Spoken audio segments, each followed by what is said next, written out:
ఇక్కడ ఒక హీరో కాదు, చాలామంది హీరోలు పాకిస్తాన్కి వెళ్ళిపోయారు. భారత్తో పాకిస్తాన్ కయ్యానికి కాలు దువ్వుతున్న నేపథ్యంలో ఎట్టి పరిస్థితుల్లోని దీన్ని ఉపేక్షించమంటున్నారు వాళ్ళు. మరి వాళ్ళు ఎవరు? భారత్ నుంచి వెళ్ళారా, వేరే ప్రాంతం నుంచి వచ్చారా, పాక్తో వాళ్ళకి ఏమైనా వేరే వేరే ఇబ్బందికర పరిస్థితులు ఉన్నాయా, లేకపోతే ఉగ్రవాదుల వల్ల వాళ్ళు ఇబ్బందులు పడ్డారా? ఇది చాలా ఆసక్తికరంగా మారుతున్న అంశం.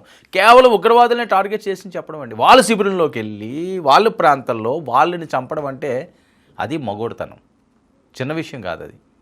వాళ్ళ ఏదో దొడ్డిదారిని వచ్చి అమాయక ప్రజల్ని అన్యాయంగా మీరు హిందువా కాదా అని మతాల పేర్లు అడిగి మరీ రక్తపాతాన్ని సృష్టిస్తున్న ఆ ఉన్మాదులకి, ఆ దుర్మార్గులకి ఇదే సరైన గుణపాఠం.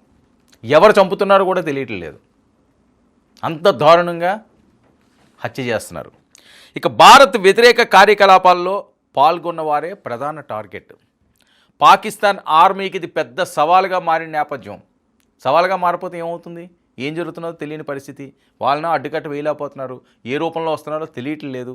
ఎంత జాగ్రత్తలు తీసుకున్నా వరుసగా లేపుకెళ్ళిపోతున్నారు.